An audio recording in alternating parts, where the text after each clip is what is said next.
안녕하세요 여러분, 꽃보다 이쁜 다육입니다.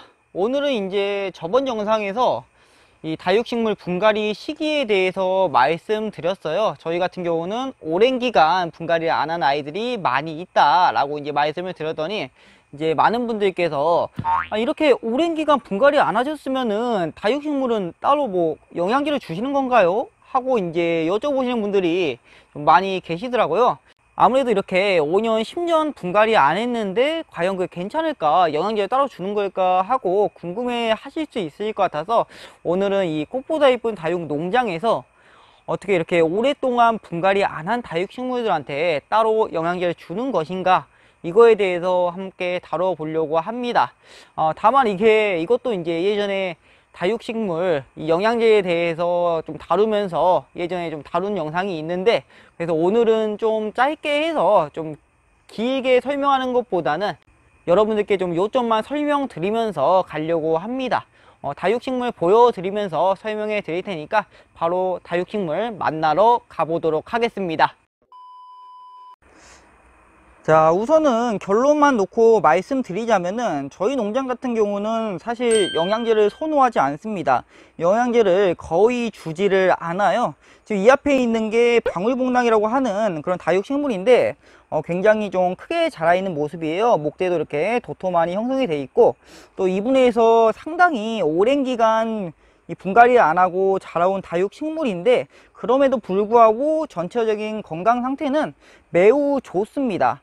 그리고 이 아이한테도 단 한 번도 영양제를 준 적이 없어요. 그리고 밑에 한번 봐보면은, 이 밑에 보면은 이게 이제 버날렌스라고 하는 다육식물인데, 여름인데도 불구하고 이렇게 색감이 이쁘게 들어있죠. 버날렌스 자체가 어느 정도 색감 유지가 잘 되는 다육식물이다 보니까 이런 식으로 색감이 아주 이쁘장하게 유지가 되어 있는 모습이 확인되실 겁니다. 이런 식으로 목대도 멋있게 뻗어 있는데, 이 버날렌스가 이 화분에 심어진 지도 상당히 오랜 시간이 됐습니다. 자, 보시면 아시겠지만 밑에 이렇게 이 벽돌을 받쳐 놓은 모습이에요. 이미 화분에 이 높이를 넘어서 버려 가지고 이렇게 벽돌을 받쳐줘서 좀 더 위로 높이 올려준 모습인데, 처음부터 이렇게 늘어진 거 절대 아니죠. 상당히 위에서 심었는데도 불구하고 오랜 기간이 지나다 보니까 이런 식으로 굉장히 잘 자라준 모습입니다. 하지만 이 다육식물 버날렌스한테도 저희는 단 한 번도 영양제를 따로 준 적이 없어요. 그 이유 중에 한 가지가 저희의 키우는 방식에 있는데, 저희 같은 경우는 다육식물을 굉장히 좀 강하게 키우고자 하는 그런 게 좀 있기 때문에 영양제를 거의 주지 않습니다. 영양제를 주면은 다육식물이 더 좋아지는 거 아니에요? 라고 그렇게 여쭤보시는 분들도 계실 수 있는데, 사실 영양제 같은 경우는 이 사람으로 따지자면은 어떤 느낌이냐면, 사람이 이제 밥을 먹는데 자기가 먹는 게 아니라 옆에서 전부 다 떠먹여 주는 식이 돼요. 다육식물은 사실은 이제 햇빛을 보고 광합성을 하면은 포도당이 생성이 돼서 그걸로 이제 유지가 되는데, 이게 이제 자기가 노력해서 이렇게 정말 힘겹게 얻은 게 아니라 이 영양제를 줘버리면은 이 다육식물들이 크게 노력을 하지 않아도 영양분이 다 충족이 되어 버려요. 그러다 보니까 너무 쉽게 얻어지고 해서 전체적으로 긴장감이 없어진다고 할까요? 면역력이 굉장히 약하게 될 확률이 높습니다. 다만 그렇다면은 영양제는 어떨 때 주는 게 맞는 건가? 사실 이제 영양제 같은 경우는 좀 빨리 키우고자 하시는 분들한테는 영양제가 맞아요. 사실은 영양제를 주면은 확실히 성장 속도 자체가 훨씬 더 빨라집니다. 다만 이제 면역력이 좀 약해지기 때문에 아무래도 이제 저희 같은 이런 농장보다는 키우시는 농장들이 있잖아요. 농사처럼 빨리빨리 회전을 하시는 분들, 그런 분들한테는 영양제를 좀 줘가지고 다육식물을 좀 빨리 키워서 빨리 회전시키는 그런 분들한테는 당연히 영양제가 좋지만, 사실 저희처럼 이렇게 좀 강하게 키우고자 하는 그런 사람들한테는 영양제가 그렇게 큰 좋은 역할을 하지 않을 수가 있다는 겁니다. 지금 이 앞에 있는 홍상생수이라는 창이 있는데, 이 다육식물도 마찬가지예요. 저희는 영양제를 한 번도 준 적이 없지만 그럼에도 불구하고 이렇게 자구들이 굉장히 많이 달려 있고 굉장히 전체적으로 건강한 모습을 하고 있다는 거. 자, 이런 식으로 굉장히 건강한 모습 하고 있죠. 버날렌스도 마찬가지로 이런 식으로 너무나도 건강한 모습을 하고 있습니다. 사실 이렇게 영양제를 안 주고 그러면은 여러분들께 가장 크게 걱정하는 게, 이렇게 안 주면은 다육식물한테 문제가 생기는 거 아니에요? 라고 질문을 해줄 수가 있습니다. 네, 맞습니다. 당연히 이렇게 하다 보면은 언젠가는 다육식물한테 문제가 생길 수가 있어요. 다육식물한테 스트레스 증상들이 나올 수가 있는 거죠. 그러면은 그럴 때는 어떻게 하는지 또 다른 다육식물 한번 보여드리면서 설명해 드리도록 하겠습니다. 자, 지금 이 앞에 있는 거는 장미어부라고 하는 다육식물인데, 예전에 이제 분갈이 영상을 한번 올렸던 다육식물이에요. 기억하시는 분들도 계실 수 있을 것 같은데, 그때 당시 이제 장미어부한테 스트레스 증상이 너무 많이 나오다 보니까, 이거는 분갈이를 해야겠다, 안 할 수가 없겠다 해서 분갈이를 했는데, 마찬가지로 이 장미어부처럼 다른 다육식물도 오랜 기간 키우다 보면은 이런 스트레스 증상들이 나올 수 있어요. 물을 줘도 회복이 잘 안 되고, 전입은 정말 많이 생기고, 또 입장도 좀 전체적인 얼굴이 작아지고, 그런 모습들이 이제 스트레스 증상인데, 그럴 때 저희 같은 경우는 이런 식으로 이제 분갈이를 해줍니다. 영양제보다는 새롭게 이제 분갈이를 해줌으로써 또 새롭게 활착을 해서 잘 적응할 수 있도록 새로운 흙에다가 분갈이를 해주지, 따로 영양제를 주거나 하지는 않아요.